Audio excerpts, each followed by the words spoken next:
할렐루야, 여러분을 사랑하고 축복합니다. 말씀을 나누기 전에 잠시 기도하도록 하겠습니다. 하나님 아버지, 우리의 영과 혼과 육을 만드시고 창조하시기에 우리의 세포 하나하나 모든 걸 아시고 우리보다 우리를 더 잘 아시기에 우리의 아픈 부분조차도 하나님 다 아시고 계심을 믿습니다. 우리의 호흡조차도, 우리의 숨조차도 하나님께서 창조하셨으며 그 호흡에 숨을 넣어주신 분도 하나님이시기에 우리가 호흡하지 못할 만큼 아픈 부분이 있다면 더 잘하실 것을 믿습니다. 하나님, 원컨대 라파 여호와로 임하시사 우리의 아픈 부분을 어루만져 주시옵소서. 그리하여 온전케 되게 하시고 치유와 회복의 역사를 우리가 눈으로 보고 마음으로 믿고 입으로 시인하여 진정으로 하나님은 살아계시도다 간증할 수 있도록 역사해 주시옵소서. 부족한 종을 통하여 하나님의 치유가 어떠한 때 더 잘 일어나는지 아버지 오늘 말씀 허락하여 주시옵소서. 그리하실 하나님을 신뢰합니다. 내가 나사렛 예수의 이름으로 명하노니 하나님의 말씀을 회방하는 어둠의 권세는 다 떠나갈지어다. 주님을 신뢰합니다. 말씀을 허락하여 주시옵소서. 예수님의 이름으로 기도드립니다. 아멘. 오늘은 아픈 사람을 향한 치유 기도의 방법에 대해서 어떻게 기도해야 되는지, 어떻게 분별해야 되는지, 그 사람이 아플 때 어떤 형태로 적용해야 되는지에 대해서 구체적으로 말씀을 나누기로 원합니다. 이 설교 말씀이요, 아픈 사람에게도 도움이 되겠지만 아픈 사람을 치유할 수 있는 훈련과 연단을 받고 있는 사역자들에게 더 큰 도움이 될 줄로 믿습니다. 그리하여 질병의 종류와 근원과 또 질병의 종류에 따라서 어떻게 치유 기도를 행해야 할지, 또 어떠할 때 치유가 더 강화되고 확장되는지에 대해서 오늘 말씀을 나누기로 합니다.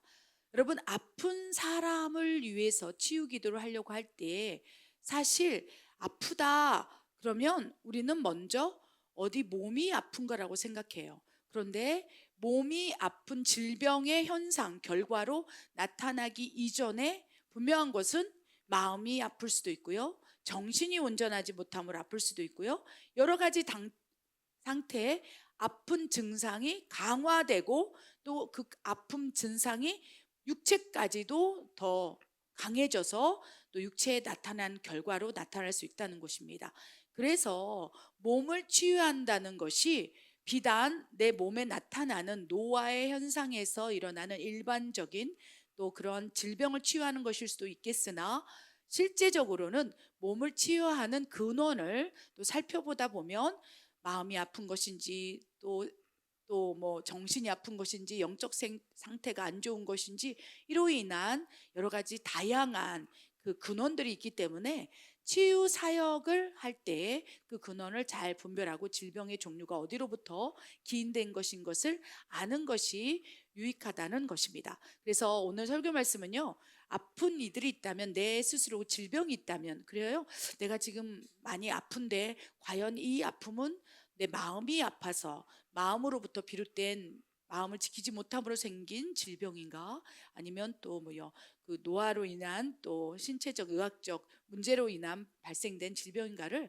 자기 스스로도 잘 분별하여서 치유 기도를 스스로 할 수 있는 자가 치유 기도를 하는 단계까지 우리 모두가 이루기를 원합니다. 또한 그렇게 자기 몸을 또 자가 치유 기도를 통해서 또 치유를 받고 난 다음에 그 다음부터 하나님께서 그 치유의 능력을 자기 스스로가 경험하고 믿게 된다면 그 다음에 다른 사랑하는 가족을 위해서 기도할 수 있고요, 가족이 이제 치유가 임하게 된다면 더 나아가서는 영적인 치유사역, 질병 치유든 또 영혼육을 치유하는 치유사역자로 부르심이 강화될 수 있다는 것입니다. 그래서 오늘 말씀은요, 아픈 이들과 더불어서 치유사역을 하는 모든 분들에게 도움이 되는 설교이길 또 기도해 봅니다.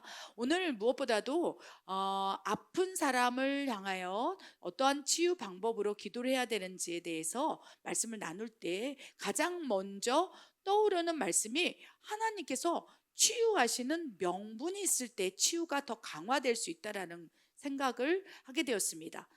그리고 또한 하나님께서 치유하시는 조건들이 충족될 때 그 치유가 더 강해질 수 있다는 거예요. 어떤 분들은요, 치유를 강하게 경험하는 분이 있어요. 그래서 뭐 그 성전 미문에 있던 안진뱅이를 향하여 베드로가 일어나 걸어라 예수 이름으로 명했을 때 벌떡 일어나서 걸었던 것처럼 그 즉각적인 기적이라고 얘기할 수 있겠죠. 기적을 맛보아서 하나님을 찬양하는 많은 무수히 아픈 사람들을 성경 안에서 보고, 또 이 선교 현장, 멕시코 현장에서도 그렇게 치유를 경험하는 사람들을 보게 됩니다. 누군가는 즉각적으로 치유가 임하기도 하고, 누군가는 경미하게 나은 것 같은 영적 느낌을 받다가 어느 순간 그 영적 느낌이 시간이 지나고 감정과 느낌이, 믿음이 강했을 때는 나은 것 같다가, 또 믿음이 연약해질 때는 또 안 나은 것처럼 현상이 또 계속적으로 또 질병 현상들이 나타나는 것을 볼 때 어떠한 이유가 있을까 했을 때 출애굽기 15장 26절 말씀이 떠올랐습니다. 하나님께서 치유하시는 명분과 조건이 충족된다면 더 강력하게 하나님께서 치유를 행할 수 있는 또 그 환경이 되지 않겠습니까? 그 말씀을 한번 보기로 원합니다. 출애굽기 15장 26절 통해서 치유하시는 명분과 조건을 살펴보겠습니다. 읽겠습니다. 이르시되 너희가 너희 하나님 나 여호와의 말을 들어 순종하고 내가 보기에 의를 행하며 내 계명에 귀를 기울이며 내 모든 규례를 지키면 내가 애굽 사람에게 내린 모든 질병 중 하나도 너희에게 내리지 아니하리니 나는 너희를 치료하는 여호와임이라. 아멘. 출애굽기 15장 26절 말씀을 살펴보면요, 이 출애굽기 15장 26절 말씀이 기록된 배경을 보면요, 그들이 애굽 땅의 노예로 살다가 하나님을 믿고 신뢰하고 또 하나님의 기적을 바라보면서 하나님을 따라왔던, 또 출애굽했던 이스라엘 백성들을 향하여 선포한 말씀이라는 거예요. 그래서 어떻게 보면 하나님이 치유하실 수 있는 명분과 조건이 광야에 있는 이스라엘 백성들에게 충족이 되었다고 믿습니다. 왜 그렇습니까? 그곳에는 병원이 있습니까? 어떠한 질병이 걸릴 때 또 그것을 치료할 수 있는 환경이 됩니까? 그래서 오히려요, 정말 광야 같은 척박한, 또 아무것도 없는, 하나님만을 찾을 수밖에 없는 그런 척박한 환경 속에서 하나님의 라파 여호와의 치유하심의 역사가 더 강력하게 일어날 수 있다는 것입니다. 한국의 상황을 한번 예를 들면 60년대, 70년대 병원을 갈 환경도 안 되고 재정도 없고, 우리가 예수님을 믿을 때, 그리고 하나님께서 치유하신다는 것을 강력하게 우리가 믿고 있을 때, 병원을 갈 수 없는 환경에 있을 때 하나님을 의지한다는 거예요. 마치 이스라엘 백성들이 애굽 땅에 있다가 광야로 나와서 아무것도 없을 때 오직 하나님의 말씀만이 또 이끌어 가고 있는 상황일 때, 그러면 우리 하나님께서 치유하시는 명분과 조건, 즉 너희가 여호와의 말을 들어 순종하고 하나님의 보시기에 의를 행하며 또한 내 계명에 귀를 기울이며 내 모든 규례를 지킨다면, 이때 당시에는 하나님의 말씀, 계명, 또 하나님의 선포된 하나님의 음성이 모세를 통해서 매일매일 강론되었다는 거예요. 모세가 백성들에게 계속 하나님의 말씀을 지성소에서 받아서 선포했고, 또 그것을 매일매일 들었다는 거예요. 그렇기 때문에 어떻게 보면 하나님밖에 없는 그런 척박한 환경, 한국으로 따진다면 60년대, 70년대 6.25가 터져서 아무것도 없을 때 복음이 들어왔고, 그때 하나님이 우리를 치료하신 라파 여호와래 그러면서 간절하게 말씀을 붙잡고 하나님 보시기에 의를 행하고 그런 믿음으로 있다면 하나님께서 치유하시는 명부가 조건이 되어서 더 강력한 치유가 일어날 수 있다는 거예요. 그래서 한국 땅, 한국 교회에 60년대, 70년대 의학적인 도움이었고 하나님 보시기에 의를 행하시며 새벽기도 막 부르짖고 기도할 때는 그저 치유를 선포만 해도 치유의 기적이 일어났어요. 어떻습니까? 우리 할머니 세대 때는 그냥 뭐 안진뱅이들이 일어나고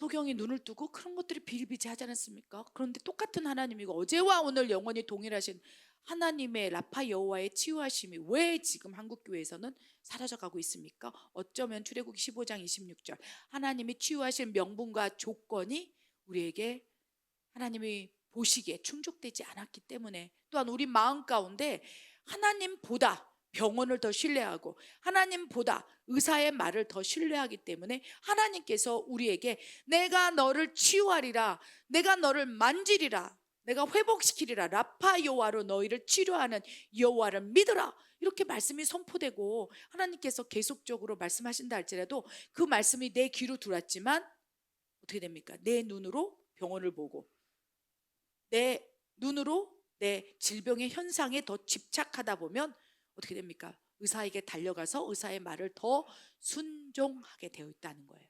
그래서 의사가 하라는 대로 따르게 된다는 것입니다.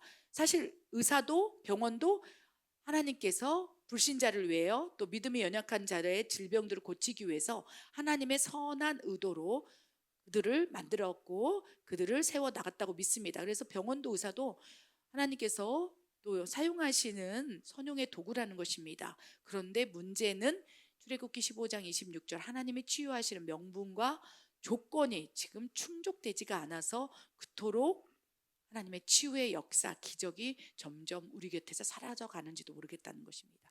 멕시코 땅은 어떻습니까? 도심에서는 잘 치유의 기적을 보기 힘들어요. 그러나 인디언 마을 오지로 들어가면 그들에게 복음을 전하고 소경에게 손을 얹고 기도하게 되면 눈을 뜨는 경우가 간간히 있고 기적들이 일어날 수 있다는 거예요. 왜 그렇습니까? 그들에게 복음을 전했을 때 그들이 오직 예수 그리스도가 치유자라는 것을 확신을 가지고 믿고 조건과 명분이 충족되기 때문이에요. 그래서 출애굽기 15장 26절에 뭐라고 있습니까? 너희가 이렇게 하나님만을 신뢰하고 하나님만을 의지하고 라파 여호와임을 믿는다면 애굽 사람들, 세상 사람들에게 내린 모든 질병 그 가운데 하나도 너희에게 내리지 아니하며 설령 너희가 그 질병에 걸렸다 할지라도 나는 너희를 치유하는 하나님으로 너희 곁에 있으리라. 그래서 이스라엘 백성들이 애굽 땅에서 출애굽하여 이스라엘 백성들이 가나안 땅에 있을 때 많은 질병을 치유하시고 회복시키시고 역사를 경험하게 하셨다는 것을 기억하시기 바랍니다. 왜 그렇다면 나에게는 그런 역사가 일어나지 않을까요? 나에게 질병이 있다면 질병이 어디로부터 근원됐는지를 살펴보기를 원합니다. 또한 내 사랑하는 가족이 또 목회자라면 또 치유 사역자라면 기도를 받고자 하는 사람들의 질병, 아픈 부분, 그것이 몸이 될 수도 있고요, 마음이 될 수도 있고요, 정신이 될 수 있고요, 여러 가지 영적인 문제일 수도 있겠습니다만은 그러한 문제와 질병의 종류가 어디로부터 기인됐는지를 분별하고 그 분별되었다면 그 분별한 만큼 이제 치유 기도의 방법을 달리해야 한다는 것입니다. 아멘. 그 치유 기도를 들으시는 분은 하나님이시지만 하나님의 마음으로 움직일 수 있도록 근원에 따라 기도의 방법이 조금씩 상이하다는 것을 기억해서 어떻게 기도해야 될지 우리 욥기 5장 18절 말씀부터 정리된 말씀을 통해서 살펴보기를 원합니다. 읽겠습니다. 하나님은 아프게 하시다가 싸매시며 상하게 하시다가 그의 손으로 고치시나니 이르시되 기도 외에 다른 것으로는 이런 종류가 나갈 수 없느니라 하시니라. 1. 죄로 기인된 질병의 치유 38년 된 중풍병자. 2. 영적인 문제로 인한 질병의 치유 어려서부터 귀신이 들린 아이. 3. 하나님이 허락하신 질병의 치유 미리암의 나병. 4. 일반적인 질병의 치유 베드로 장모의 질병. 아멘. 욥기 5장 18절 말씀에 하나님께서는 분명히 우리에게 말씀하고 계십니다. 하나님은 때로는 아프게 하시다가 싸매시며 상하게 하시다가 그 손 라파 여호와 하나님 아버지의 손으로 친히 고치신다고 말씀하셔요. 때로는 그래서 하나님께서 허락하신 질병도 있을 수 있다는 것을 기억하시기 바랍니다. 그러할지라도 어떠한 상황일지라도 너희가 하나님 보시기에 의를 행하고 하나님의 말씀에 순종하고 내 규례와 계명을 지키고자 하나님 앞에 나아온다면 여호와 하나님께서 라파 여호와로 너희를 치유하리라. 이 약속을 믿으셔야 한다는 것입니다. 또한 마가복음 9장 29절에 어떠한 질병 또 그 근원에 따라서 기도 외에는 다른 곳으로는 이런 종류가 나갈 수 없느니라. 이런 종류의 다른 이 개역개정 성경으로는요, 기도 외엔 다른 것으로는 이런 귀신, 이런 종류의 귀신들이 나갈 수 없음이라 라고 기록을 해놓았다는 것입니다. 분명한 것은 하나님께서 치유하시는데 여러 가지 질병의 근원이 있을 수 있다는 거예요. 첫 번째, 죄로 기인된 질병의 치유. 요한복음에 나오는 38년 된 중풍병자를 예수님께서 고치시는 이 그 성경에 기록이 나옵니다. 그 38년 된 중풍병자가 38년 동안 누워 있을진데, 그렇죠? 그것이 그냥 일상이 돼버리는 거예요. 베데스다 연못에서 누워 있는 거죠. 그런데 그에게 하나님께서 바라보시기에 마음이 불쌍한 거예요. 참 안 됐다 이런 마음이 들었겠죠. 38년이나 되고 움직이지 못하고 그 아침에 일어나서 그곳에 그냥 일상이 되어버려서 가족들이 그를 그 누워있는 그 장소로 이동을 하고 또 데리고 가고 마음이 안타까우시고 예수님께서 그리하여 그 38년 대 중풍병자를 치유하셨어요. 그리고 그가 벌떡 일어나서 이 치유함을 입었습니다. 그런데 다시 그 38년 된 중풍병자를 만났을 때 요한복음 5장 13절에 15절에 기록된 내용입니다. 예수님께서 그 중풍병자를 바라보시면서 이렇게 얘기하셨어요. 다시 그 병이 걸리지 않도록 다시는 죄를 짓지 말거라. 이렇게 기록되어 있어요. 이 말씀을 근거로 살펴본다면 38년 된 중풍병자는 어쩌면 죄, 그것이 뭐 살인죄, 뭐 도둑질을 하는 죄 이런 죄가 아니라 하나님 보시기에 의를 행해야 할진데 하나님 보시기에 죄를 지었을 수도 있다는 거예요. 그래야 다시는 죄를 짓지 말아라. 병이 재발되지 않도록. 그래서 성경엔 기록되지 않지만 38년 된 중풍병자가 죄를 짓지 말라고 했는데 그 죄가 무엇일까 생각했을 때 어쩌면 그는 엄청난 자기도 스스로 감당하지 못하는 분노를 가지고 있을 수도 있겠구나. 미움을 가질 수도 있겠구나. 그래요? 누군가를 향하여 막 폭발적인 분노가 일어나서, 그죠? 이제 성경에 기록되지 않았지만 제가 이제 죄를 짓지 마라 했을 때 그 죄가 살인죄, 뭐 강도죄 이것이 아니라 어쩌면 그의 감정을 다스리지 못함으로 마음에 병이 걸려서 그럼으로 인해서 막 엄청난 극심한 분노를 내다가 뒷목을 잡고 쓰러져서 중풍에 걸렸을 수도 있겠구나. 엄청난 스트레스 그거를 막 화라산처럼 쏟아부을 때, 그렇죠? 분노하지 마라. 그러면서 우리 말씀에 보면요, 분을 낼 수 있다는 거예요. 죄를 짓지 말고 해가 지도록 분을 품지 마라. 마귀가 그 틈에 너희를 공격할까 두려워하라 라고 말씀을 하셨다는 거예요. 그래서 이 죄로 기인된 질병을 앓았던 38년 된 중풍병자는 그 분노를 다스리지 못하고 어쩌면 그렇게 죄를 통해서 또 질병이 생길 수도 있겠구나. 그렇다면 또 어떤 죄가 있을까요? 성경이 말하는 죄를 예를 들어보겠습니다.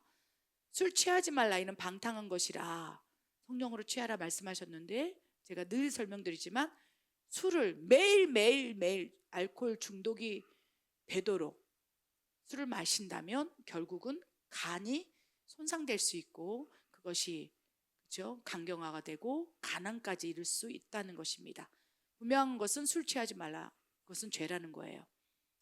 감정적인 마음을 다스리지 못함으로 일어났던 것들, 또 행위적으로 내 몸에 더러운 것들을 넣는 것으로 인한 또 그런 것들, 여러 가지 다양한 형태의 죄가 있겠습니다.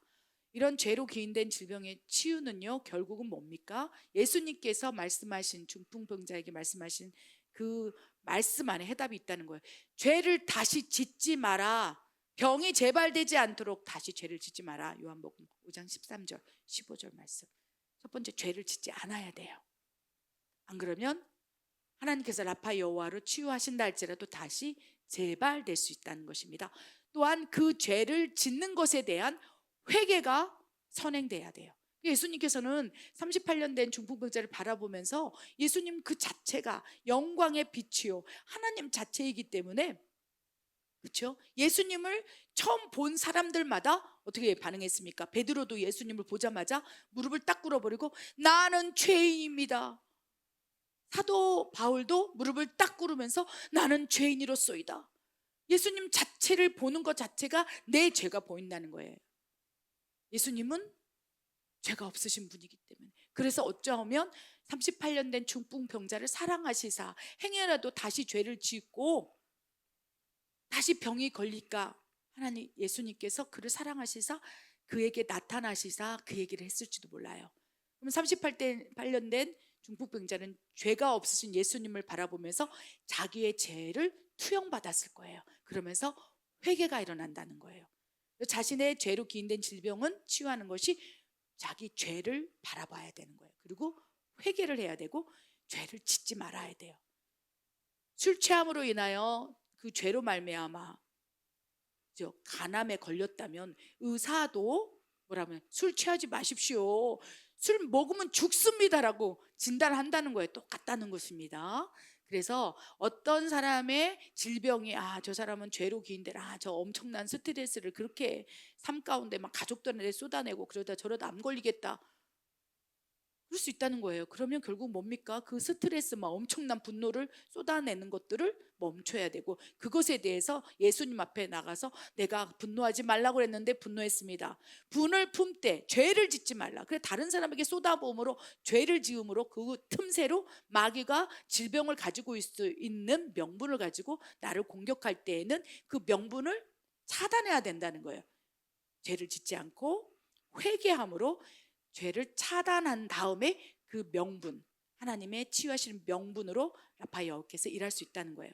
그래서 실제로 죄로 기인된 질병이라고 분별된다면 가장 먼저 치유 기도의 방법은 회개를 시켜야 돼요. 회개할 것이 있습니까? 하나님 생각나게 하시고 기억나게 하세요. 그의 입술로 회개가 탁 터지는 순간 나는 죄인입니다. 내가 그랬습니다. 할 때 질병 치유가 강화되어서 믿음으로 확 치유가는 경우를 볼 수 있다는 것입니다. 두 번째, 영적인 문제로 인한 그 질병이 있을 수 있어요. 우리 대표적인 영적 문제를 이제 쉽게 풀어서 귀신 들림으로 인한 귀신이 들려서 생긴 질병들이 있을 수 있어요. 다양하게 귀신이 들림으로 많은 질병들을 앓고 있는 사례들이 성경에 구석구석 나왔고 예수님께서 영적인 문제, 귀신 들린 그 상황 때문에 질병이 나타난 많은 영혼들을 치유하셨습니다. 그 대표적인 사람 가운데 마가복음 9장에 나오는 어려서부터 귀신 들린 아이가 있어요. 그 어려서부터 귀신 들린 아이의 질병, 그 질병의 명확한 이렇게 무슨 그 이름이 나오지는 않지만 귀신이 들리면 이렇게 되면 꼬꾸라진다고 그랬어요. 파리해진다는 거예요. 어떻게 보면 어지럼증 이래서 간질 증상처럼 푹 쓰러지기도 하고 또 귀신이 들리면 또 몸을 못 가놓고 거품을 불고 쓰러진다고 그랬어요. 그러니까 어떻게 보면 갑자기 빈혈처럼 핑 돌다가 확 쓰러져서 막 바달바달 발작을 일으켜. 어떻게 보면 그게 질병 아니겠습니까? 어떻게 보면 간질의 질환과 비슷한 질병일 수 있죠. 그래서 그 근원이 뭐냐? 귀신이 들림으로 이러한 증상이 일어납니다 라고 그 귀신 들린 아버지가 얘기했다는 거예요. 그렇다면 이 아이의 질병의 근원은 귀신이 들림으로 영적인 문제로 인해서 질병이 생겼다는 것입니다. 그런 현상들이 늘어났다는 거죠. 그렇다면 이 영적인 문제로 기인된 질병에 있어서 치유 기도의 방법은 어떻게 해야 됩니까? 여러 가지가 다양하게 있을 수 있겠지만 결국 그 귀신이 들림으로 인하여 생긴 몸의 질병, 여러 가지 아픈 증상들을 어떻게 호전시켜서 하나님이 치유하기 위해서는 결국은 그 안에 있는 귀신을 그 질병과 문제에서 분리를 시켜야 되는 것이 먼저라는 거예요. 어떻게 분리시킵니까? 하나님께서는 분명히 치유 기도의 방법을 알려주셨어요. 예수의 이름으로 명하노니 그 아이에게서 귀신이 들림으로 거품 물고 쓰러지게 하는 영적 악한 영은 떠나가라. 선포 기도를 하고 대적 기도를 먼저 시작해야 된다는 거예요. 왜? 귀신이 들림으로 그 문제와 질병이 생겼기 때문에 하나님께서는 귀신을 대적하라. 너희가 내 이름으로 귀신을 쫓아내라. 귀신을 쫓아내고 난 다음에 귀신의 장악력이 약해진 다음에 너희가 믿는 자들에게 이런 표적이 따르르니 내 이름으로 귀신을 먼저 쫓아내고, 그래서 완전히 그냥 귀신이 딱 나가버리면 귀신이 이 장악함으로 생긴 질병이라면 그 즉시 치유가 일어날 수도 있고요.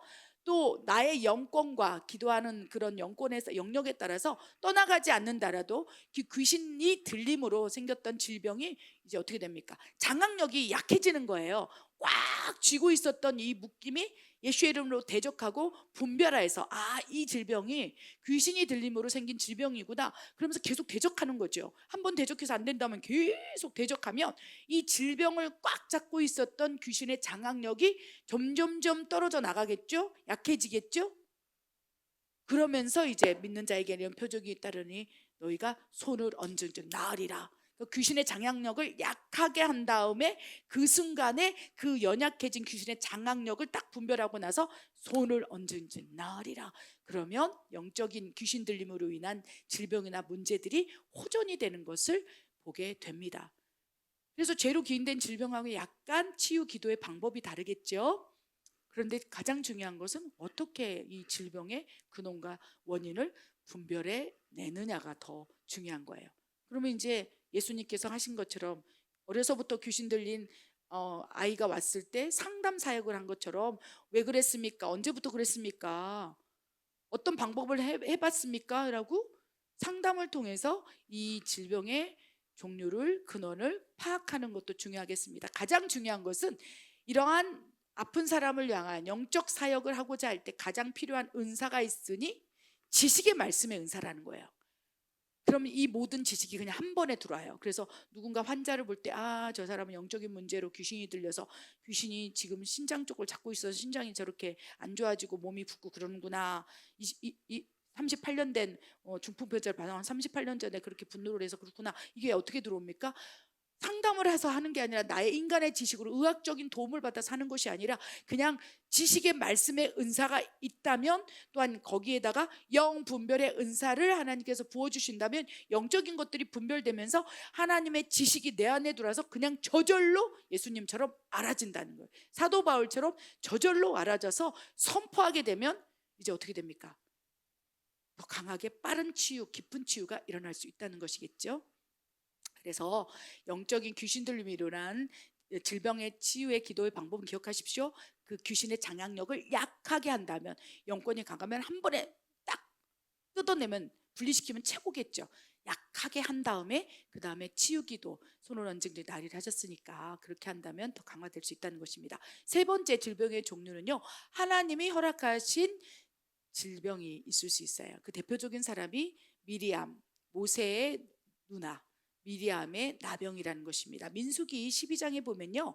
모세가 엄청난 사역을 하고 있습니다. 출애굽한 이스라엘 백성의 리더로서 리더 중에 탑 리더죠. 완전 혼자밖에 없는 탑 리더로서 하나님을 대신하여 그래서 이스라엘 백성들은 모세를 바라볼 때 하나님을 바라보는 것 같더라 할 정도로 하나님의 대행자로 하나님의 대언자로 지금 엄청난 사명을 감당하고 있을진데 그 모세의 형 아론과 누나 미리암이 이제 모세를 시기 질투함으로 이제 쿠데타를 일으키는 사건들이 일어납니다. 그럴 때 하나님께서 라파 여호와이고 너희가 하나님 보기에 의를 행하고 아무리 모세의 형과 누나라고 할지라도 혈육적으로는 가족 관계 안에서는 모세의 누나 형이기 때문에 권위자라 할지라도 하나님께서 그 권위를 형제 관계하게 준 게 아니에요. 모세가 하나님 보시기에는 권위자로서 그 이스라엘 백성들을 출애굽시켜서 다스리고 가나안까지 이끌고 가기 위해서 하나님 세운 지도자라는 거예요. 그런데 혈과 육의 관계 안에서 권위를 가지고 이제 모세를 연합하여 누르기 시작한 거예요. 연합이 아니라 야합이겠죠. 그러니까 어떻게 됩니까? 하나님 보시기에 의를 행하고 하나님의 계명을 지키지 아니한 것이기 때문에 하나님께서는 치유할 명분이 없는 거죠. 그런데다가 이렇게 두었다가는 이제 하나님의 엄청난 사명을 감당할 수 없게 되므로 어떻게 됩니까? 하나님께서 허락하셔서 미리암에게 나병을 확 줘버린 거예요. 하나님이 허락하신 질병을 주로 주의 종들에게 사역자에게 교만해질까봐 하나님의 일을 그르칠까봐 교만으로 쓸까봐 다양한 영역 안에서 하나님께서 때로는 주의 종들에게 또 하나님이 사랑하시고 쓰시는 사람들에게 또 미량과 같은 하나님이 또 여선주자로 쓰고자 할진데 또 그 권위를 가지고 남용하고 있는 누군가를 향하여 하나님께서 허락하신 질병을 주실 수 있다는 것입니다. 이 하나님의 허락하신 질병을 치유할 때 치유 기도 방법은 무엇입니까? 내 스스로가 질병이 걸렸는데 이거는 내가 교만해서 하나님이 주시는 질병이구나. 나를 낮추기 위해서 마치 사도 바울에게 그렇죠. 질병이 있어서 하나님께 3번이나 간구했음에도 네 은혜가 너에게 족하다. 너를 자고하지 않도록 하기 위해서 내가 육체의 가치 사탄의 가시를 주어서 너를 낮추기 합니다. 그걸 딱 안다면 얼마나 좋겠습니까? 그래서 하나님이 허락하신 질병은요, 때로는 하나님께서 알게 하셔요. 누구처럼? 사도 바울처럼. 그래서 사도 바울은 3번을 자기 질병을 고쳐달라고 기도했다가 이제 그냥 포기하고 그 질병을 가지고 교만하지 않도록 늘 육체의 가시가 되어서 나를 쿡쿡 찌르면서 내가 교만해지지 않게 해서 하나님이 이 질병을 허락했지 하면서 하나님 사명을 감당했다는 거예요. 그래서 하나님이 허락하신 질병은 주로 주의 종들, 하나님이 쓰시는 사람들, 그런 이들에게 고난을 통하여 단련하고 정금같이 되어 나오게 하기 위해서 하나님이 허락하신다는 것입니다. 그렇다면 어떻게 치유 기도를 해야 될까요? 가장 먼저 그 하나님이 허락하셨다면 그 질병을 앓고 있는 사람이 자기가 깨닫는 것이 치유가 일어나는 거예요. 사도 바울은 깨달았어요. 나를 자고하지 않게 하기 위해, 교만하지 않게 하여. 왜 그렇습니까? 놀라운 영의 세계, 하나님의 비밀, 계시들을 하나님께서 매일매일 풀어주시고 막 엄청난 하나님의 비밀들이 풀어주고 3천층의 비밀까지 막 천국까지 오르락 내리락 하면서 바라보고 있을 때 교만하지 말라고 나한테 이 육체의 가시 질병을 줬구나. 하나님이 허락하신 질병은요, 그 질병을 앓고 있는 사람이 그저 이 질병은 하나님이 허락하셨다, 이것 때문에 허락하셨구나, 내가 교만했구나, 내가 포기하지 않았구나, 내가 욕심을 부렸구나, 내가 하나님 앞에 그릇이 되지 않는구나, 딱 아는 순간 질병 치유가 일어난 거예요. 고쳐주든 안 고쳐주든. 미리암의 나병도 그런 거야. 하나님께서 그의 교만을 꺾기 위해서 미리암 나병을 딱 허락하신 다음에 이제 미리암이 그걸 안 거예요. 내가 모세의 권위를 내가 침범하려고 할 때 하나님께서 나에게 지금 징계를 하시는구나, 딱 엎드리기 시작했어요. 하나님이 허락하신 질병은 딱 엎드릴 때 사도 바울처럼 악무쳐 주실 때도 있습니다. 그러나 미리암처럼 딱 엎드릴 때 하나님 잘못했어요, 이것도 회개가 필요하겠죠. 잘못했어요, 딱 엎드리고 하나님께 자비를 구할 때 미리암의 나병이 7일 동안 그 병을 앓고 난 다음에 하나님이 자연적으로 치유해 주신 거예요. 하나님의 허락하신 질병을 그렇죠, 경험하고 나면 그릇이 커집니다.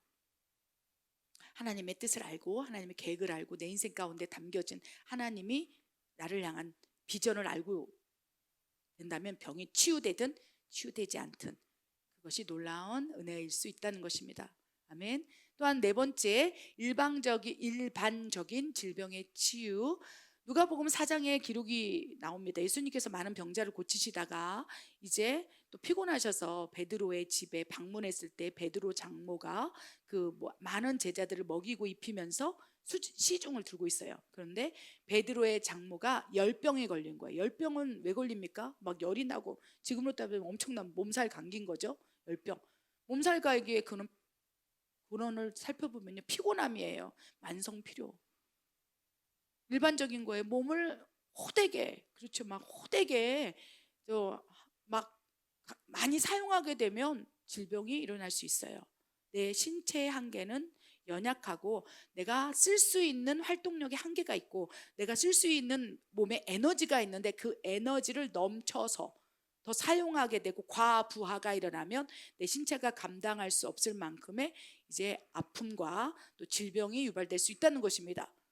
그러면 그것은 죄로 기인된 것도 아니고 귀신이 들려서도 한 것도 아니고 하나님 허락하신 것도 아니에요. 그냥 일반적으로 내 신체에 이상 징후가 나타나서 어떻게 과부하로 쓰거나 또 문제가 생겼기 때문에. 그런데 어떻게 했습니까? 예수님께서는 그런 일반적인 질병도 손을 얹고 안수해서 치유했다는 거예요. 그리고 이때는요, 하나님께 간절히 기도하면 돼요. 하나님, 이 베드로 장모가 하나님 나라를 위해서, 하나님 의를 위해서 이렇게 섬기다가 육체에 과부하가 걸려서 하나님 이렇게 아프고 있사오니 하나님 나이가 많은데 우리 엄마 아빠가 이렇게 힘들게 살고 있었습니다. 하나님 용서해 주시옵소서, 아버지 치유하여 주시옵소서 하면서 그냥 하나님께 기도하는 거예요. 살려달라고, 치유해달라고.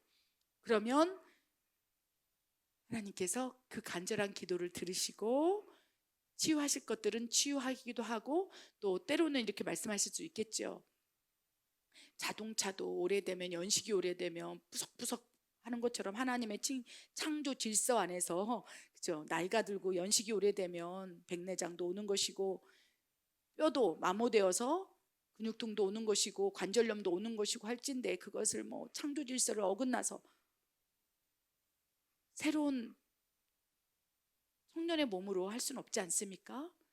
일반적인 질병의 경우는 하나님께서 감동을 받으시면 고쳐주시는 것이고, 또 아니라 한다면 어떻게 됩니까? 병원에 가서 치료를 하는 것이고, 또 그 몸이 연약해지더라도 그 몸을 가지고 살아갈 수 있는 믿음이 있을 때 그 질병도 문제가 될 수 없다는 거예요.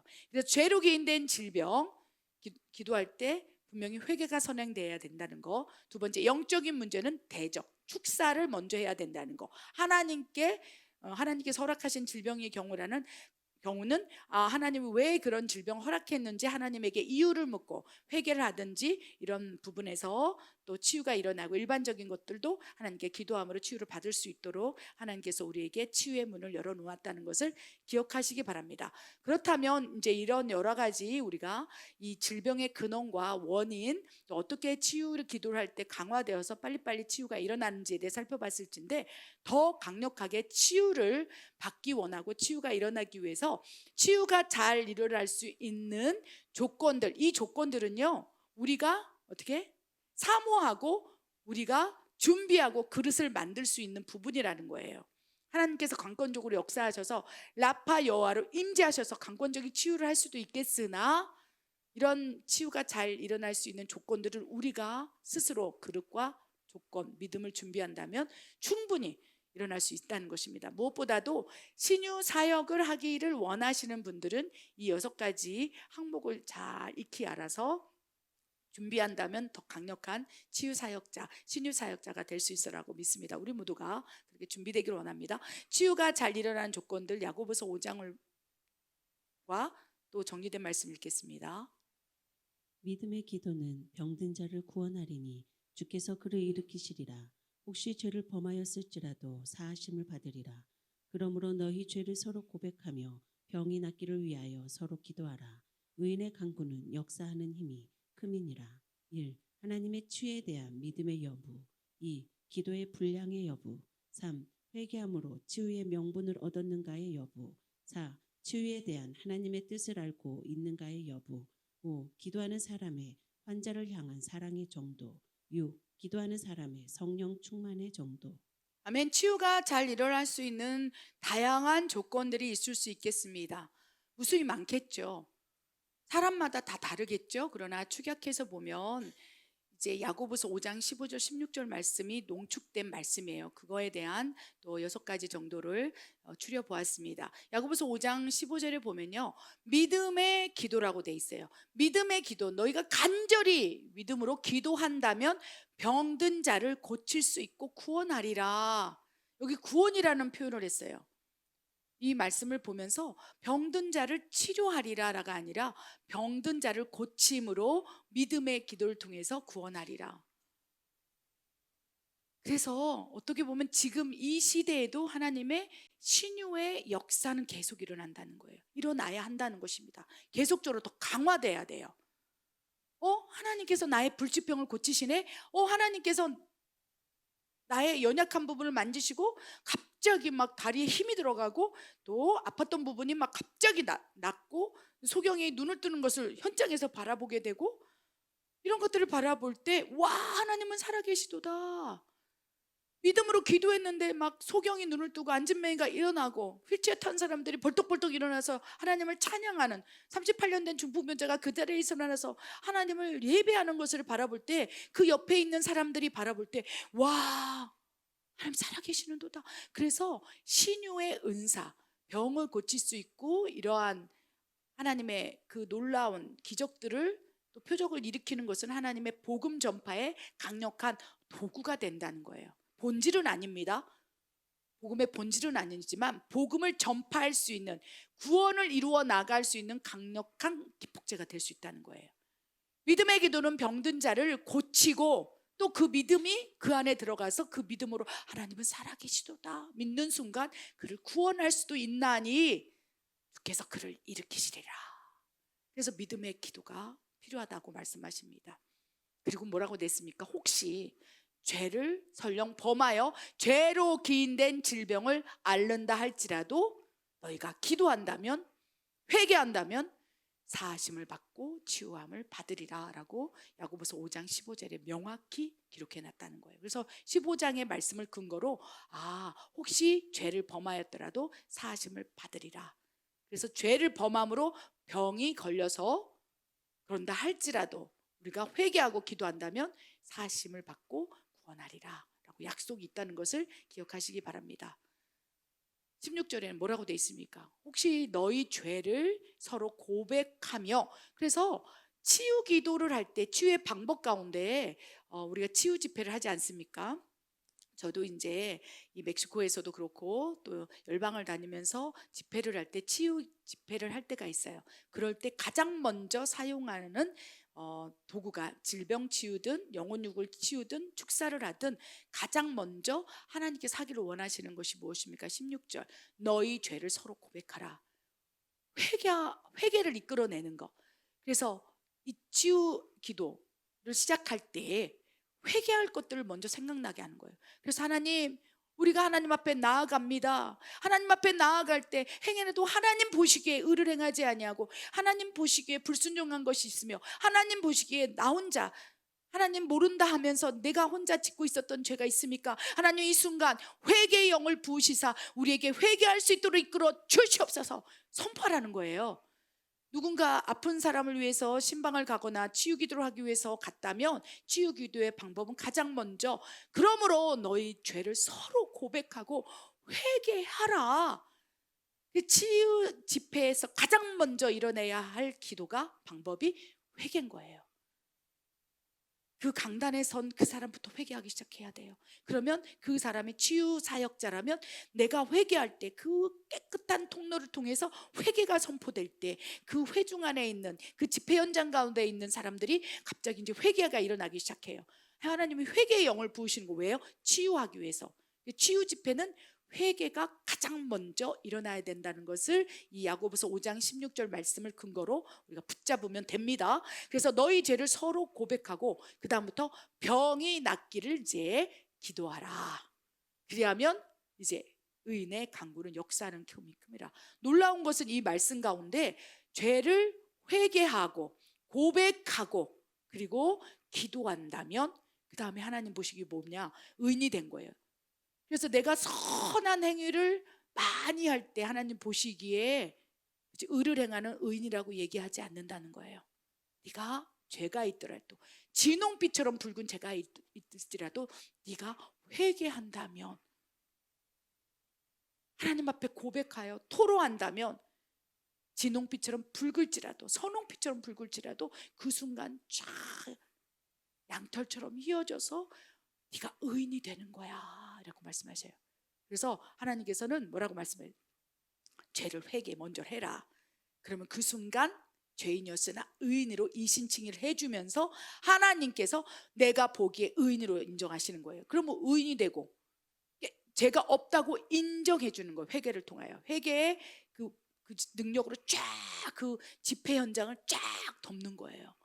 그러면 그 순간에 그냥 뭐 다 의인들인 거죠. 그러면서 그들이 이제 의인의 강구는 역사하는 힘이 크므로 이제 그들이 이제 이신칭이 그 순간 회개로 말미암아 이신칭의 은혜를 입고 이제 그들이 하나님 내 암을 고쳐 주시옵소서, 내 다리에 힘이 들어가게 하여 주시옵소서, 내 머리에 원인 없는 통증을 제거하여 주시옵소서, 내 신장을 고쳐 주시옵소서, 내 다리에 힘이 들어서 이 휠체어에서 일어나기를 원합니다. 그 다음에 그들이 이제 회개를 했기 때문에 하나님 보시기에 의를 행하고 그게 의인이니까 그들이 간구하고 우리가 막 선포하기 시작할 때 병이 치유됐음을 선포하노라. 그러면 막 그 공간 가운데 의인의 기름 부음이 확 퍼져 있으니까 어떻게 됩니까? 의인의 간구들이 올려질 때 역사하는 힘이 큼이라, 치유가 강력하게 일어남이라 라고 말씀을 하신다는 거예요. 그런데 이 영적인 원리를 간과한 채 치유 집회 가운데 회개보다는 그냥 현상, 그럼 어떻게 됩니까? 죄를 회개하지 아니하고 죄가 그대로 있는 상태에서 겉에만 치유하는 거예요. 그러면 집에 돌아가면 마치 나은 듯하나 그 집회 현장에서는 강력히 하나님의 임재 공간이 있기 때문에 나은 듯한 믿음이 생기는 거예요. 그런데 진정으로 근원을 뽑아내지 않은 거예요. 너희가 서로 죄를 고백하고 회개하여서 이 신칭의 은혜를 이 신칭의 하나님의 은혜를 입어서 하나님 보시기에 너희가 의인이라면, 의인의 강구는 역사하는 힘이 금이 이제 질병이 재발되지 않도록 완전한 치유를 하리라. 온전한 치유가 이루어지리라. 이 말씀을 이해하십니까? 아멘. 그러면 치유가 계속적으로 지속될 수 있는 거예요. 치유 집회 갔다 와서 막 치유를 받았다고 하는데 한 몇 개월 지나고 나니까 다시 원래대로 돌아왔어요. 이 원리가 이 말씀의 근거에서 무엇인가 잘못된 치유 사역이 일어나고 있다는 거예요. 겉에 수박 겉핥기로 그냥 현상만 치유하는 거예요. 근원을 치유하지 않은 상태. 그래서 이 말씀을 들었다면 우리는 이제 근원을 제거하는 치유를 해야 한다는 것입니다. 치유가 잘 일어날 수 있는 조건들을 정리했죠. 첫 번째, 하나님의 치유에 대한 믿음의 여부. 이건 믿음으로 치유하는 거예요. 그런데 너무 또 믿음의 치유가 또 부작용이 있는 것이 또 그 치유를 선포했어요. 믿음으로 낫습니다. 일어나 걸으십시오. 치유 사역자가 얘기했을 때 그가 믿음이 없으므로 주춤주춤하면 그 화살을 또 그 환자를 향하여 돌려. 믿음이 없으니까 그런다고. 여러 가지 다양한 요인 안에서 치유가 일어나지 않을 수 있는데, 치유 사역자가 범하는 약간의 그런 책임을 회피하는 것 가운데 환자의 믿음이 없어서 치유가 안 일어나는 것입니다라고 책망하고 스스로 환자들에게 그렇죠 정죄감을 주는 치유 사역자도 있다는 것에 참 가슴이 아픕니다. 여러 가지 요인이 있을 수 있다는 거, 또 사도 바울처럼 내가 자고하지 않도록 하기 위해서 치유하지 않는다라고도 말씀하셨고, 그렇기 때문에 치유에 대한 이렇게 믿음이 필요하긴 하나 그걸 가지고 무기로 가지고 치유가 안 일어났을 때 그 환자를 향해서 화살로 믿음이 없어서 그래요. 믿음이 없어서 그래요. 막 이러면서 책망하는 것은 그 환자에게 정죄감을 줘서 몸도 아파 죽겠는데 그죠? 내가 믿음이 없구나. 또 그래서 마음이 병들어가는 사례가 있을 수 있다는 것입니다. 그러나 무엇보다도 그런 치유에 대한 믿음의 여부가 치유를 강화시키는데 가장 기폭제로서 첫 번째로 사용될 수 있다는 거예요. 그래서 내가 믿습니다. 내가 치유받았음을 내가 믿습니다. 그러니까 환자의 믿음도 중요하고 기도를 하는 사람의 믿음도 중요하다는 거예요. 상호 믿음의 연결고리 안에서 연합이 일어나서 강력하게 치유가 일어날 수 있다는 것입니다. 또한 두 번째는요, 뭐라고 말씀하고 계십니까? 기도 분량. 기도 분량. 우리 앞전에 살펴본 것처럼 영적인 문제, 즉 귀신 들림의 문제로 질병을 가지고 있는 어린아이, 제자들은 못 고쳤지만 예수님께서는 단번에 고치지 않았습니까? 그래서 제자들이 물어봤어요. 아니, 저 어린아이가 귀신이 들려서 저렇게 간질 증상처럼 막 거품 물고 빈혈 증상처럼 픽 쓰러져 갖고 거품 물고 있는데 왜 우리는 예수님께서 가르쳐 주신 그대로 치유 사역을 했고 치유 기도를 했는데 왜 우리는 치유의 역사가 일어나지 않았습니까? 라고 물었을 때 기도 외에는 그런 귀신이 떠나갈 수 없고 질병을 치유할 수 없어. 그래서 신유 기도 사역자는 무조건 기도의 분량을 채워야 합니다. 기도 사역이에요. 영적인 사역이고 기도 사역이에요. 기도의 분량이 가득 채워져서 정말로 어떻게 마치 가나안 혼인잔치에서 예수님께서 그 물 길른 아이들에게 알 수도 없지만 그 물을 갖다 길어라, 그 아귀에 항아리에 물이 다 채워졌을 때 기적이 일어나는 것처럼 기도의 분량도 그렇다는 거예요. 눈에 보이지는 않지만 이 신유의 은사, 영적 사역을 하는 사람들은요, 얼마나 기도했는지, 기도의 분량이 얼마나 쌓여서 그 항아리에 물이 가득 채워질 때까지는 표적과 기적, 손을 얹으면 나으리라 하셨는데도 안 나아요. 낫지 않는다는 거예요. 잘 역사가 일어나지 않아요. 그러나 순종함으로 이제 그 물 길른 하인들이 거기다 갔다가 또 얼마나 몇 시간을 그렇게 물을 길렀겠습니까? 순종함으로.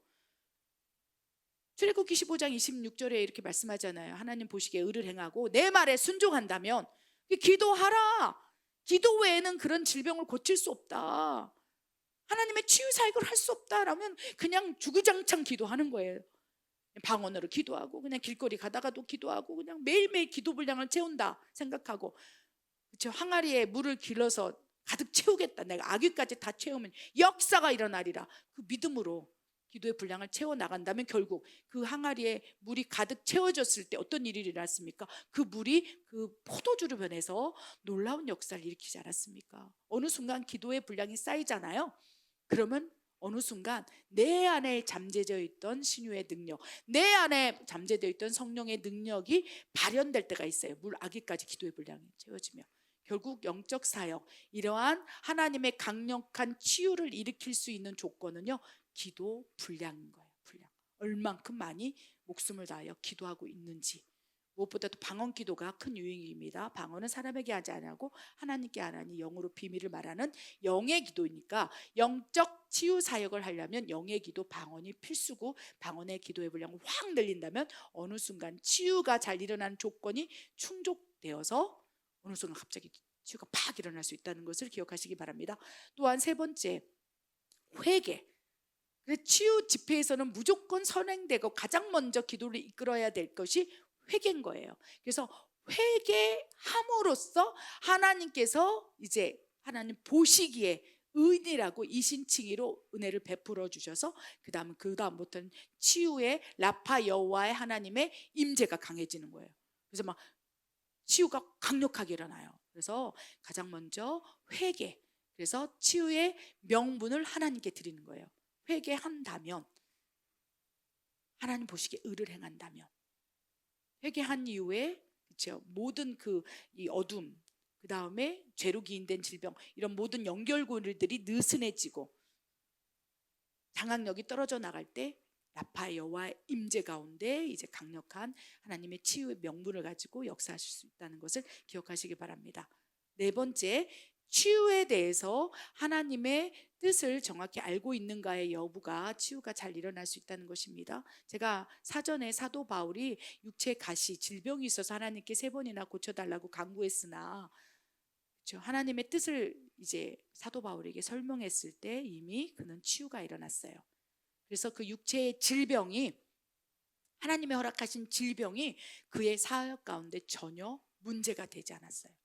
오히려 그 질병이 그를 더 교만하지 않도록 또 겸손하도록 만들어내므로 정말 놀라운 영적 권능의 사역을 할 수 있도록 기폭제로 사용되었다는 것입니다. 그래서 치유 여부, 고치고 안 고치는 것이 중요한 것이 아니라 이 치유에 대한 하나님의 뜻을 명확히 알고 있느냐가 치유를 더 강력하게 일으켜 세워 나갈 수 있다는 것입니다.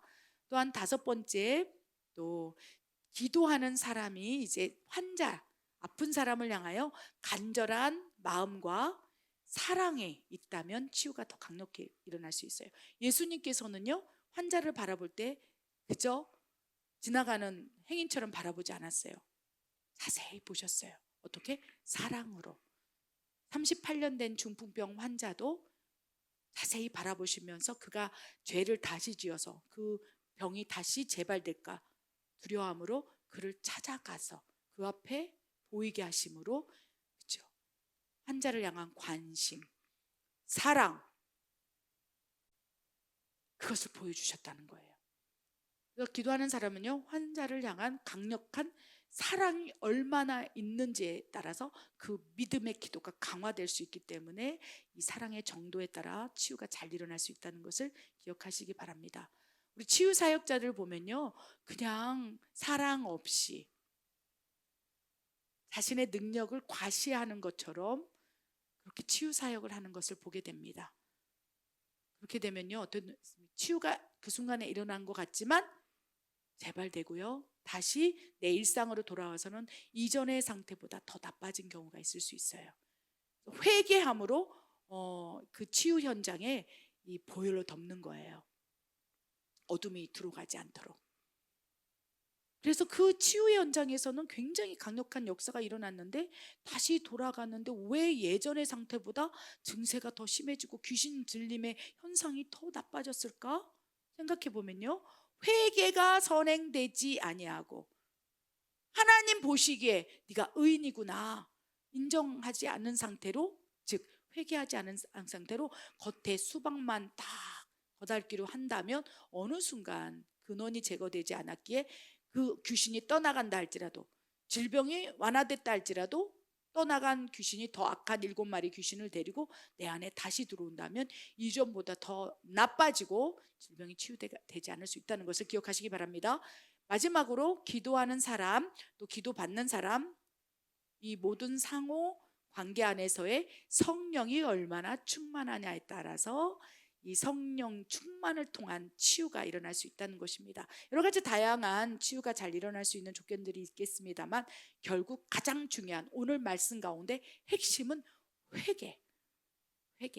치유 집회를 인도하신다면 회개를 이끌어내야 되고, 내가 질병을 앓고 있다면 행여라도 하나님 보시기에 의를 행하지 아니하고 하나님 말씀을 거역한 것이 있는지, 하나님 보시기에 순종하지 않은 것이 있는지 가장 먼저 하나님, 내가 무엇을 잘못했습니까? 알려주십시오. 그럼 하나님께서 깨닫게 하시고 알게 하시고, 내가 못 알아듣는다면 다른 사람을 통해서라도 깨닫게 하셔서 그 근원을 제거할 수 있는 명분을 스스로 하나님께서 만드신 이후에 라파여와로 우리를 고칠 수 있다는 것을 기억하시기 바랍니다. 오늘 말씀이 너무 중요한데요, 딱 하나 기도할 것은 내가 회개하며 치유를 하나님께 구해야 되겠구나, 이 말씀을 기억하시기 바랍니다. 그렇다면 치유는 반절로 일어난 거예요. 아멘. 기도하겠습니다. 하나님,